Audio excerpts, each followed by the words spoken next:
Hello friends, welcome back to job related channel. आज की class में हम अफगानिस्तान स्टैटिक जीके के बारे में पढ़ेंगे। एज यू नो कि जो नेबरिंग कंट्रीज़ हैं इंडिया की, वो बार बार एग्जाम्स के अंदर पूछी जाती हैं। तो हमने लगभग 4 से 5 क्लास पहले भी एक इंडिविजुअली अलग अलग देश की जो स्टैटिक जीके है उसको हमने कवर कर दिया है। आज हम अफगानिस्तान स्टैटिक जीके के बारे में पढ़ेंगे। So without wasting your time, let's start our class. तो सबसे पहले हम जो नेशनल सिम्बल्स हैं अफगानिस्तान के, उनके बारे में पढ़ेंगे। सबसे पहले आता है national animal of Afghanistan is snow leopard, यानी कि हिम तेंदुआ जो है वो नेशनल एनिमल है अफगानिस्तान का। नेशनल बर्ड गोल्डन ईगल, सुनहरा बाज जो है वो बर्ड है, national bird of Afghanistan. Flower tulip, flower का नाम है। नेशनल ट्री अफगानी पाइन, जिसे देवदार वृक्ष भी बोला जाता है। नेशनल फ्रूट पोमेग्रेनेट, अनार जो है वो नेशनल फ्रूट है अफगानिस्तान का। और नेशनल स्पोर्ट जो है वो है बुजकशी। ये एक किस्म की हॉर्स रेस बोल लीजिए आप इसको, एक किस्म की घुड़सवारी होती है इसके अंदर, जो रेस की जाती है घोड़ों से, उसको नाम दिया गया है बुजकशी, जो कि नेशनल स्पोर्ट है अफगानिस्तान का। और जो करेंसी है अफगानिस्तान के अंदर वो है अफगानी। और लैंग्वेज है पश्तो, या फिर फ़ारसी भी बोली जाती है, फ़ारसी दरी जो है वो बोली जाती है। और जो कैपिटल है अफ़गानिस्तान की वो है काबुल, और ये अफ़गानिस्तान का सबसे बड़ी सिटी भी है काबुल। और जो पार्लियामेंट है अफ़गानिस्तान की उसको शोरा बोला जाता है। और जो अफ़गानिस्तान है इसके अंदर 34 प्रांत शामिल हैं, यानी कि 34 प्रोविडेंस हैं। जैसे कि हमारे इंडिया में 28 स्टेट्स हैं और यूटीज़ हैं, वैसे ही अफगानिस्तान के अंदर 34 प्रांत हैं।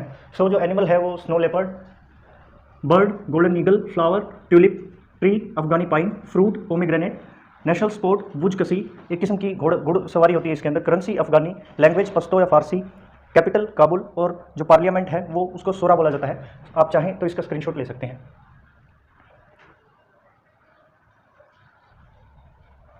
आगे बढ़ते हैं।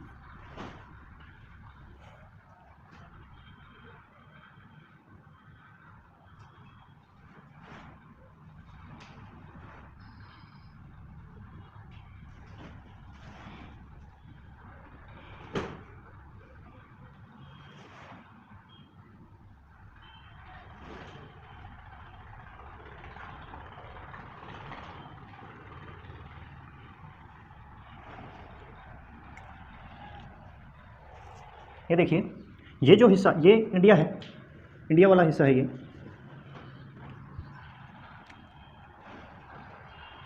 और ये है पाकिस्तान, ये है अफगानिस्तान जिसके बारे में आज हम पढ़ रहे हैं, ये अफगानिस्तान है। अफगानिस्तान के नीचे यहाँ से लेकर के यहाँ तक ये जो एरिया है, ये वाला यहाँ तक का ये ईरान है। इसके ऊपर यहाँ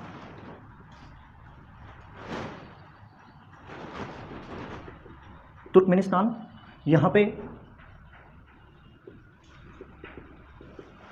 उज्बेकिस्तान, और यहाँ पे तजाकिस्तान। और ये वाला जो एरिया है, ये है चाइना। अफ़गानिस्तान है, अफ़गानिस्तान के ये जो जिसके साथ जिनकी सीमा लगती है अफ़गानिस्तान के साथ, वो देश हैं, यानी कि Pakistan, Iran, Turkmenistan, Uzbekistan, Tajikistan, China और इंडिया।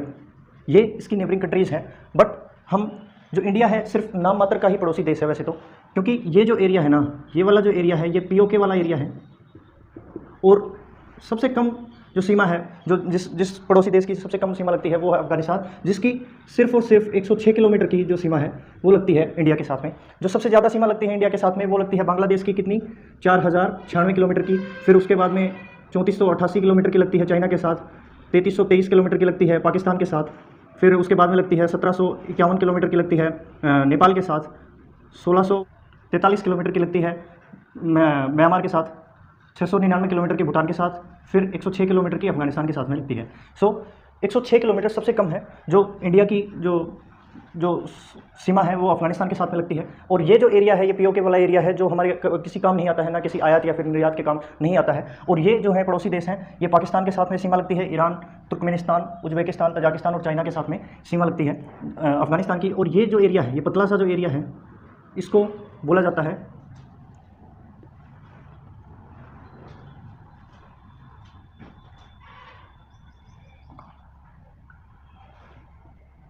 वखान कॉरिडोर, वखान गलियारा के नाम से जाना जाता है, जो कि तजाकिस्तान और पाकिस्तान को अलग करता है और एक किस्म से तजाकिस्तान और इंडिया को भी अलग करता है। ये जो गलियारा है, ये छोटा सा, ये अफगानिस्तान का हिस्सा है। और यहीं जो है, यहीं इसी गलियारे से जो चाइना है वो टच होता है, यानी कि अफगानिस्तान को चाइना से जोड़ने वाला जो एरिया है वो क्या है, ये वखान कॉरिडोर है। और जो यहीं जो गलियारा है, ये जो पाकिस्तान को चाइना से भी अलग करता है, क्योंकि इसी गलियारे के कारण चाइना बिल्कुल पड़ोसी नहीं है पाकिस्तान का। जो 13 कंट्रीज़ आती हैं पाकिस्तान, जो चाइना की जो नेबरिंग कंट्रीज़ हैं 13, उनमें ये पाकिस्तान शामिल नहीं है। अफगानिस्तान के कुल 1 2 3 4 5 6 और इंडिया समेत 7 नेबरिंग कंट्रीज़ हैं। और इंडिया का भी ये जो कश्मीर वाला जो इलाका है, पीओके वाला इलाका है, सिर्फ वहीं लगता है जो 106 किलोमीटर की सीमा साझा करता है। अभी देखिए कि जो अफगानिस्तान है ना, इसमें इसके लिए जो आयात निर्यात को बढ़ावा देने के लिए यहाँ पे मुंबई पोर्ट से एक ईरान में एक पोर्ट पड़ता है जिसका नाम है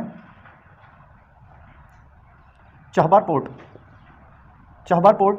इसके थ्रू हम अफगानिस्तान में यहाँ पर एक कॉरिडोर बना रहे हैं। इंडिया एक कॉरिडोर का निर्माण कर रहा है जो कुछ समय बाद कंप्लीट हो जाएगा, जिससे हम अफगानिस्तान के साथ में अपने अच्छे रिलेशंस को और बढ़ा सकते हैं, आयात निर्यात कर सकते हैं चीज़ों का। और यहीं से ही लगभग 75,000 टन गेहूं कोविड-19 के दौरान अफगानिस्तान को डिलीवर किया गया था इंडिया के द्वारा। और मेडिसिन भी दी गई थी, मेडिसिन की मतलब दवाइयाँ वगैरह भी सप्लाई की गई थी इंडिया के द्वारा।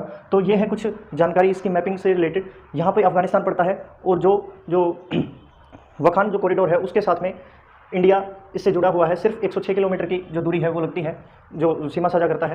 Tajikistan, Uzbekistan, Turkmenistan, Iran, Pakistan और चाइना, ये इसके मेन नेबरिंग कंट्रीज़ हैं। आप चाहें तो इसका स्क्रीनशॉट ले सकते हैं। चलिए आगे बढ़ते हैं।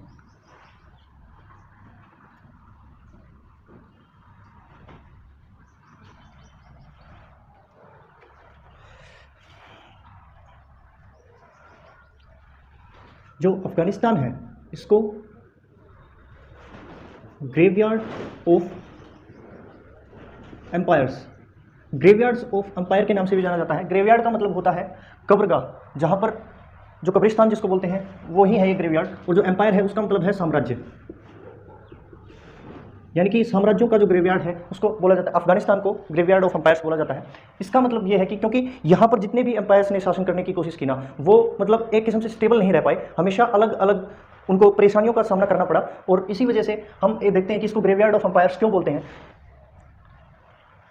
अभी देखिए कि ये जो अफगानिस्तान है ना, ये शुरुआत से ही सिर्फ इस्लामिक स्टेट्स नहीं था। अभी जैसे कि इस्लामिक स्टेट है, यहाँ पे जो मुस्लिम बहुल जो कंट्री है, इसके अंदर इंशियंट जो हिस्ट्री है उसके हिसाब से देखें तो यहाँ पर हिंदू और बौद्ध दोनों प्रकार से, मतलब हिंदू राज्य भी रह चुका है और बौद्धिज्म भी काफ़ी समय तक यहाँ पर रह चुका है। और माना जाता है कि जो गौतम बुद्ध है उन्होंने 6 महीने तक यहाँ पर यात्रा की थी अफगानिस्तान में। और जैसे कि अभी देखते हैं हम 328 बिफोर क्राइस्ट, यानी कि 328 ईसा पूर्व में जब सिकंदर ने सबसे पहले सिकंदर महान जो है उन्होंने यहाँ पर आक्रमण किया था अफगानिस्तान में। उसके बाद में मतलब इन्होंने यहाँ पर सबसे पहले आक्रमण किया, फिर उस टाइम पे यूनानियों का जो शासन था अफगानिस्तान के ऊपर, फिर बुद्धिज़्म का भी शासन रहा, हिंदू राजाओं का भी शासन रहा। फिर अभी हम मॉडर्न इंडिया की बात करें तो सबसे पहले बात आती है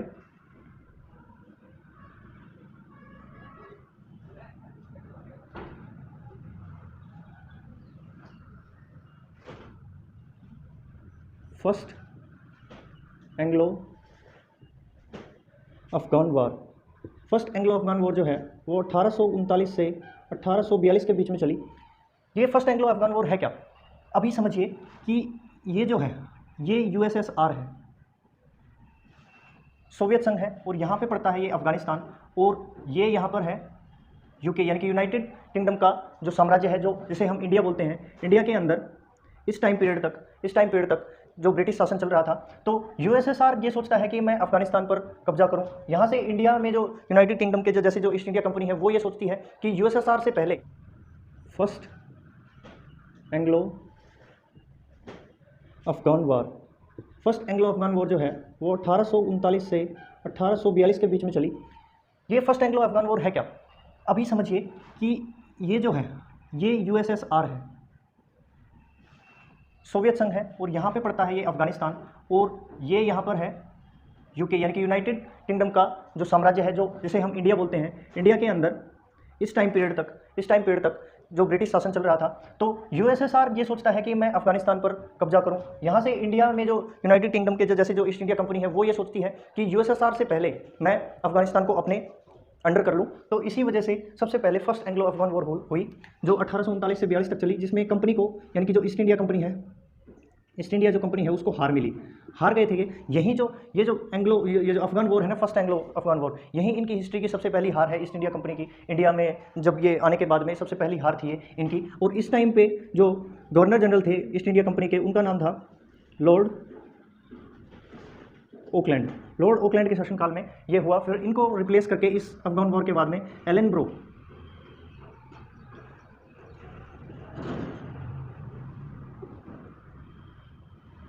ब्रो को जो गवर्नर जनरल बना दिया गया। ये जो लॉर्ड ओकलैंड है ना, ये वही हैं जिन्होंने ग्रैंड ट्रंक रोड का जो मरम्मत की थी, वो लॉर्ड ओकलैंड थी। पर पहले इसका जो नाम ग्रैंड ट्रंक रोड ना होके सड़क ए आज़म होता था, जिसको बनवाया था शेर शाह सूरी ने बनवाया था। कहने का मतलब ये है कि जो शेर शाह सूरी की जो सड़क ए आज़म जो बनाई गई थी, उसका नाम बदल के ग्रैंड ट्रंक रोड कर दिया गया। अब मरम्मत करने के बाद वो काम किसने किया था? लॉर्ड ओकलैंड ने करवाया था। फर्स्ट एंग्लो अफगान वॉर के बाद में इनको रिप्लेस करके एलन ब्रो को जो गवर्नर जनरल है ईस्ट इंडिया कंपनी का, वो बना दिया गया। फिर बात आती है सेकेंड एंग्लो अफगान वॉर की। ये 40 साल बाद 1878 से 1880 के बीच में चली। इसमें ईस्ट इंडिया कंपनी ने अपनी हार का बदला लिया, बट किसी प्रकार का नुकसान ना करके सिर्फ काबुल तक पहुंच के वो वापस लौट गए।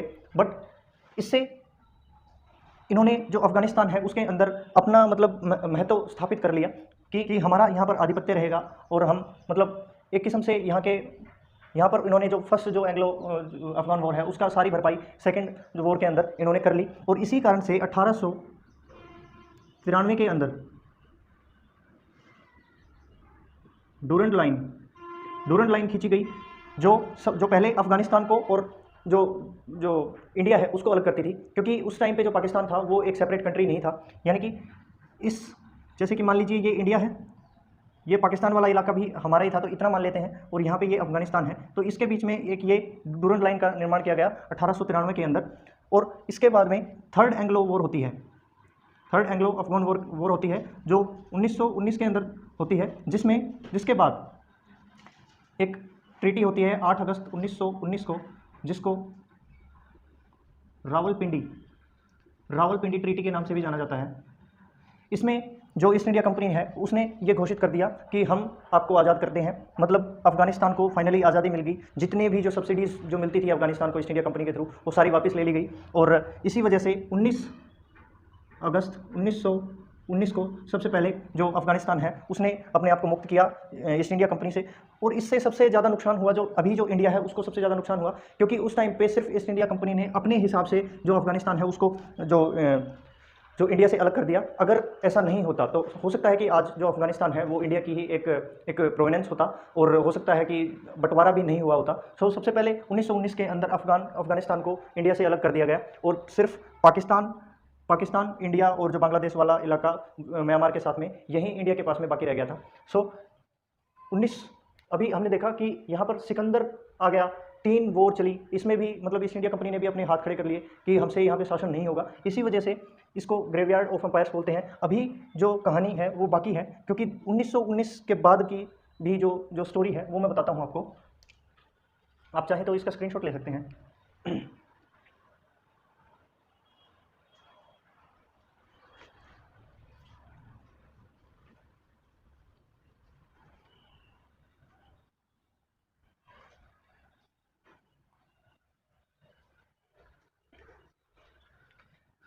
19 अगस्त 1919 को इंडिपेंडेंसी मिलने के बाद जो अफगानिस्तान है उसके अंदर एक लंबे समय तक यानी कि 1978 तक जो स्थानीय शासन रहा, स्थानीय शासन यानी कि जितने भी अफगानीज थे उन्होंने ही शासन किया 1919 टू 1978। ये बात हमें समझ में आती है यहाँ तक। फिर बात आती है 1978 से लेकर के 1989।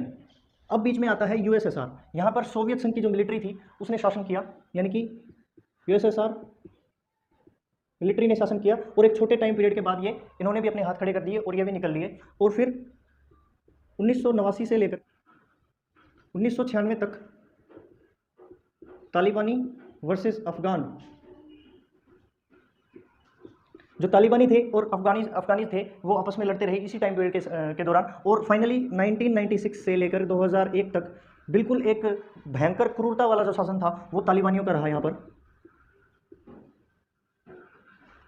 तालिबानी शासन रहा एक छोटे टाइम पीरियड के लिए, सिर्फ 5 साल के लिए ही रहा। और इसके बाद में अमेरिका ने बीच में अपनी जगह बनाई और 2001 से लेकर के 2021 तक अमेरिका मिलिट्री जो है, अमेरिकन मिलिट्री के अंडर में अफगानीज जो है वो अपना शासन चलाते रहे।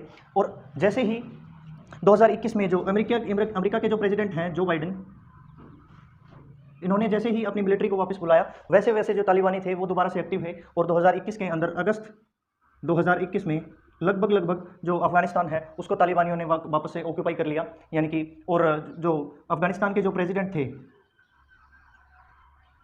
प्रेसिडेंट ऑफ अफगानिस्तान, जिनका नाम है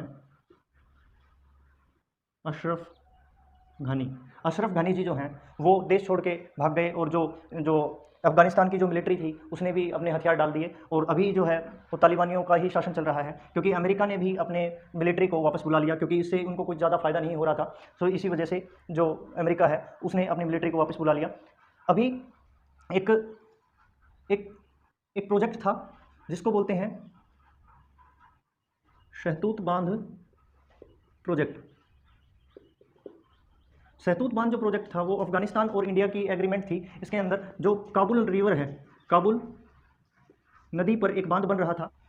इसमें जो काबुल कंधार वाला जो इलाका है अफगानिस्तान का, उसमें सिंचाई के लिए, बिजली के लिए और अच्छे पेयजल के लिए ये प्रोजेक्ट तैयार किया जा रहा था, जिसको अभी कुछ कहा नहीं जा सकता कि इसको आगे बढ़ाया जाएगा, क्योंकि वहाँ पर जो अफगानी जो पार्लियामेंट है वो ध्वस्त हो चुकी है और वहाँ पर जो सरकार है वो अभी तालिबानी संभाल रहे हैं। तो अभी कुछ कहा नहीं जा सकता इसके बारे में। तो ये कुछ थी जानकारी अफगानिस्तान के बारे में, आपको अच्छी लगी होगी, इन्फॉर्मेटिव लगी होगी। ये देखिए 1919 से लेकर के पूरी सेंचुरी, मतलब पूरा जो सदी है वो बीत गई, पर तालिबान के अंदर किसी भी प्रकार का एक स्टेबल जो साम्राज्य स्थापित नहीं हो पाया। और यही कारण है कि वो एक पिछड़ा देश हम मान सकते हैं, क्योंकि उसकी जो इकोनॉमी है या फिर हर तरीके से एक पिछड़ा हुआ देश ही है।